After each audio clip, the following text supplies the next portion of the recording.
Azrin Nabila alias yang berada di tempat yang pertama diikuti oleh Shirin. Jadi perhatikan bagaimana Ratu Pecut sukan Malaysia ini mempertahankan kemenangan bergandanya. There she is. The veteran crosses just ahead of lane 8. Appeared to be Azrin Nabila alias.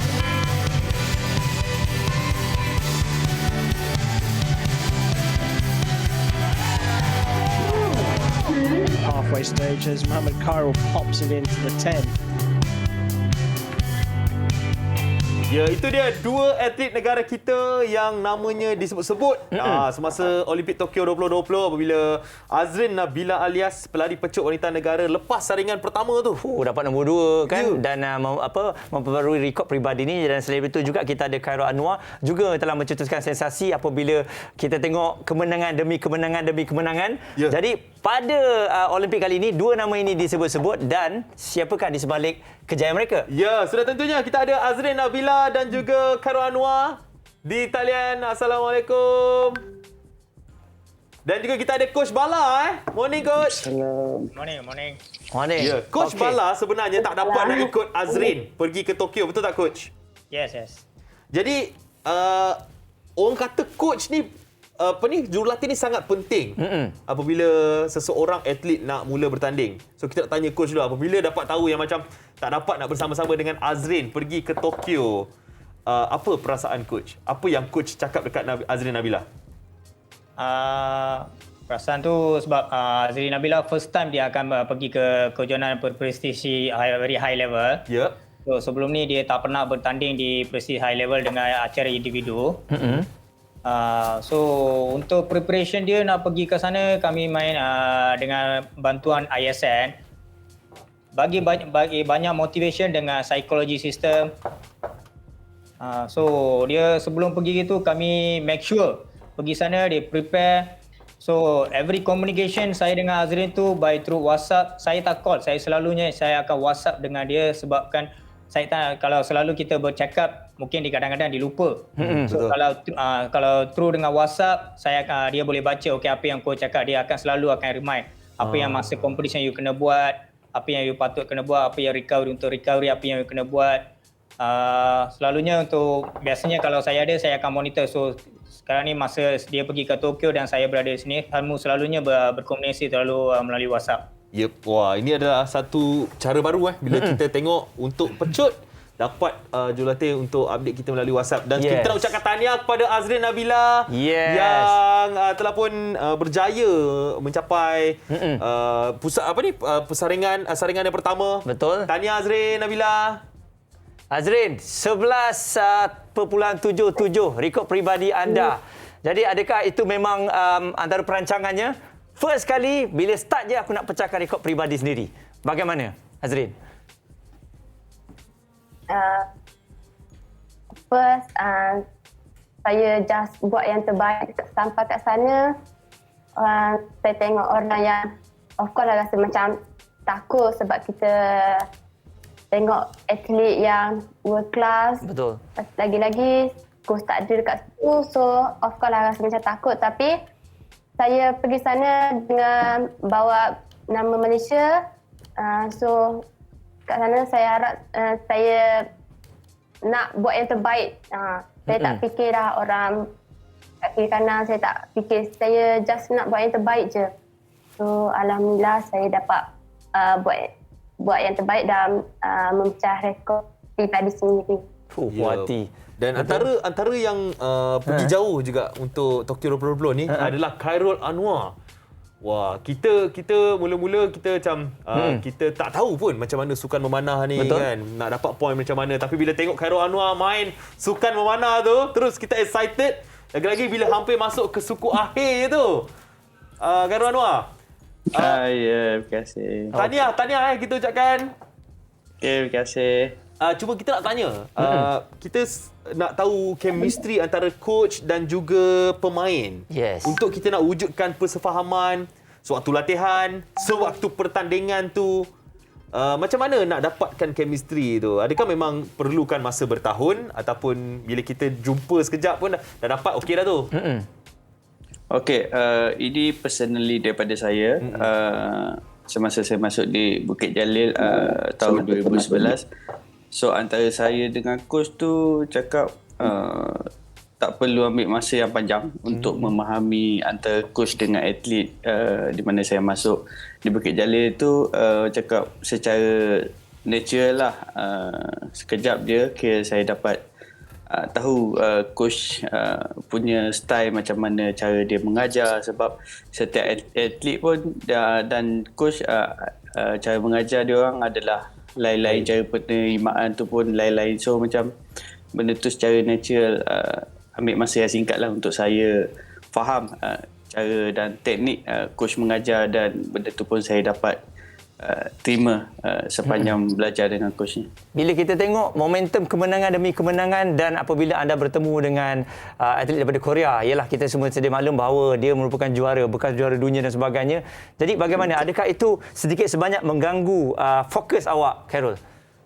Okey, kalau masa bertemu dengan atlet Korea tu, untuk fokus tu tak ada terganggu.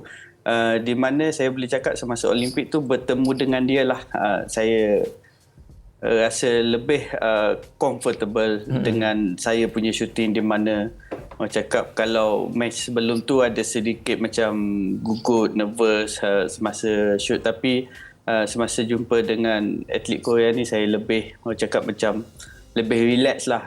Mungkin kami pernah training bersama di Korea. Mungkin itu juga salah satu faktor yang buat saya lebih relax. Dan juga semasa di Olimpik tu adalah pertemuan kali keempat saya dengan dia. So dekat situ mungkin salah satu faktor lah saya lebih cakap senang untuk shoot masa di Olimpik. Apa pun ialah kita tengok di Olimpik dia shoot perfect score. So yalah, kita pun tak boleh nak buat free lah. Perfect 10 kan dia dapat kan? Ya betul. Alright, okay. Kita nak tanya Coach Bala sekali lagi. Coach Bala tak dapat nak bersama dengan Azrin Nabila di Tokyo. Tapi macam mana komen Coach mengenai prestasi Azrin Nabila yang dapat pecahkan personal bestnya di Tokyo, Coach? First of all, memang I'm very happy. Satu lagi, sebelum dia bertolak ke Tokyo, kami ada, sebab kita dapat tahu Nina pergi ke Tokyo dalam 3 minggu sahaja. So dia tak pernah ada dalam program RTT. So tak pernah ada dalam preparation untuk ke Tokyo. So kami punya preparation, dia tahun ni satu game saja dia pernah lari, Malaysian Grand Prix, 10 hari bulan 4. Selepas tu beliau telah injured. Selepas tu dia buat rehabilitation dekat ISN. So atlet Azrin Nabila ni dia beza sikit. Dia seperti macam Zaidatul Husnia juga. Dia walaupun dia dalam rehab, dia akan datang ke training juga. So saya akan so dia punya hard work macam tu. So ni bukan daripada saya juga, atlet Azrin Nabila juga, sebab dia hard work. Dia pergi ke rehab. Time management tu very important. Dia akan pergi ke rehab, dia akan pergi ke kelas, dan in between dia akan datang training juga. So saya akan monitor dia dalam training semua untuk adaptation. Dan kami prepare untuk dia Malaysia Open. So Malaysia Open unfortunately postpone. So after that saya dah turn down buat transition, dah prepare untuk SEA Games. Sebelum tu kita belum dapat tahu SEA Games akan postpone. So in between tu dalam 29 hari bulan kami dapat tahu Azrin Nabila akan pergi ke Tokyo. Dengan bantuan ISN. So dalam yang short period ni kita tak boleh adapt terlalu banyak sangat. So saya main dengan dia punya teknik, dengan yang penting dengan psikologi dia yang kami mainkan, sebab di sana dia akan bertanding dengan atlet-atlet bertaraf dunia. So nasihat saya kepada dia, walaupun saya selalu apabila disampai sana saya akan selalu monitor dia melalui WhatsApp. So dia akan, coach hari ni buat apa, time lah. Saya akan bagi update. So setiap hari dia akan update. Bila dia naik bas dia akan update. Bila sampai dekat track dia akan update. Semuanya dia akan update. So saya pun akan monitor dia. So saya akan one by one saya akan text dia, okay, sebelum competition pukul berapa you kena warm up. So pukul berapa. So kami punya Sapit kali ni I'm very happy dengan dia. Dia tak pernah buat sebelum ni. Apa yang kita mempelajari di training dengan first 20 meter, dengan 60 meter, dengan finishing, driving pace, acceleration pace, deceleration pace, semua dia follow. So kami punya nasihat dia, saya bagi tahu dia, you pergi ke track, kalau lorong 6, jangan tengok kiri kanan. Tengok you punya line, starting line dengan finish line. Apa yang saya bagi tahu dia buat. So dia mencapai catatan tu. Okey. Wow. Jadi Azrin, kalau kita tengok waktu hit yang pertama, hit yang kedua untuk kelayakan awal tu 11.77 dan kemudian pada peringkat seterusnya round 1 untuk hit 6 11.91. Jadi Azrin mungkin boleh kongsikan dengan kami bagaimana Azrin tak ada ya? Azrin tak ada Okey, tapi tak apa. Mungkin kita boleh tanya dengan coach. Coach, pendek coach bagaimana dia boleh berbeza? Sebab sebelum tu dia hit dia punya personal best dan kemudian dia sedikit ke bawah. Maksudnya kenapa dia tak boleh naik atas lagi? Apa yang berlaku coach? Pada pandangan coach. Dia daripada preliminary round ke round 1, dia ambil masa dalam 3 jam sahaja. Okey.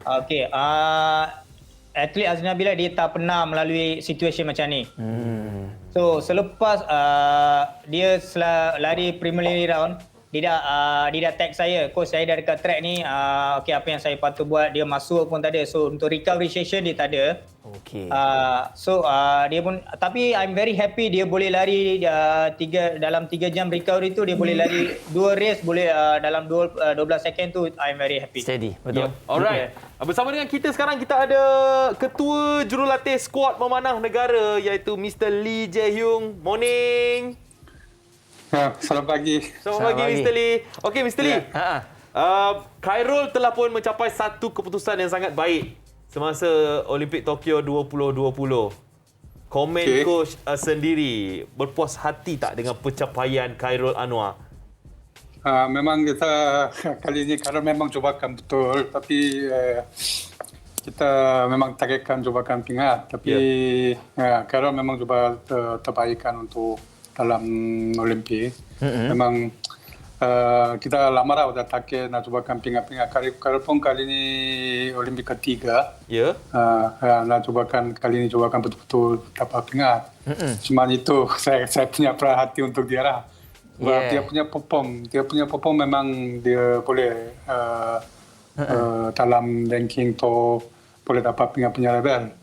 Tapi kita memana yang kita jumpa pada untuk seeding aja, dia susah nak cakap. Kadang sini tinggi punya skor boleh kalah. Sebelah sana walaupun skor rendah pun boleh menang. Betul. Kita punya menang kalahnya ini susah nak cakap lah. Tapi masih saya belakang untuk Khairul belakang hati untuk belum dapat pingat. Okey. Actually coach, kita pun nak puji bahasa Melayu coach sekarang. Wah, dah lancar lah coach. Daripada Korea tu kita dengar ada dialek Korea sikit tu. Okey coach, apapun kita nak ucapkan happy belated birthday kepada coach. Semalam birthday kan?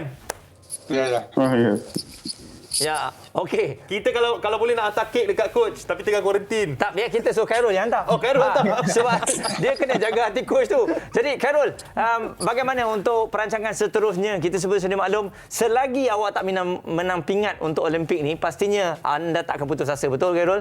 Adakah perancangan seterusnya Paris? Tunggu, ada sesuatu untuk nak dibuktikan, Khairul. Okey, untuk perancangan seterusnya untuk sekarang ni adalah untuk Olimpik, untuk sukan manah kita dah habis. So kita akan fokus untuk next competition yang kita ada seperti SEA Games dan juga Asian Games, Commonwealth Games semua kan. So kita akan fokus pada competition sebelum Olimpik Paris lah. So yang Paris tu memang kita akan work hard, saya sendiri dan juga saya punya tim memanah. So memang untuk kali ini memang kita lebih fokus lah untuk kita untuk personally saya lebih fokus kepada pasukan. So memang daripada pasukan tu cakap chance kita lebih tinggi lah bila kita dapat layak ke Olimpik bersama dengan kita punya tim. InsyaAllah kami nampak memang boleh lah Khairul Anwar menang lah pingat dekat Olimpik Paris 2024 nanti. InsyaAllah. Okey, kita nak ucapkan terima kasih kepada Coach Bala, Jurulatih Olahraga Negara. Tadi pun kita ada Azrin Nabila, pelari pecut wanita negara. Thank you Coach Lee juga. Happy birthday sekali lagi Coach Lee. Okey, terima kasih. Dan juga kepada pemanah negara kita Khairul Anwar. Kami semua bangga dengan pencapaian kalian, termasuklah coach dan juga pemain-pemain. Kalau tiada coach, macam mana pemain-pemain kita nak capai prestasi yang baik. Betul. All the best. All the best Terima untuk kasih. kalian semua. Ya, Terima jangan kasih. mudah mengalah dan kita sebagai rakyat Malaysia sentiasa menyokong atlet-atlet negara kita dan juga coach-coach yang sangat hebat. Luar Ya, biasa. Tepukan untuk semua. Alright. Thank you very much. Thank you. Terima kasih Thank sudi you. bersama kami di Borak Kopitiam.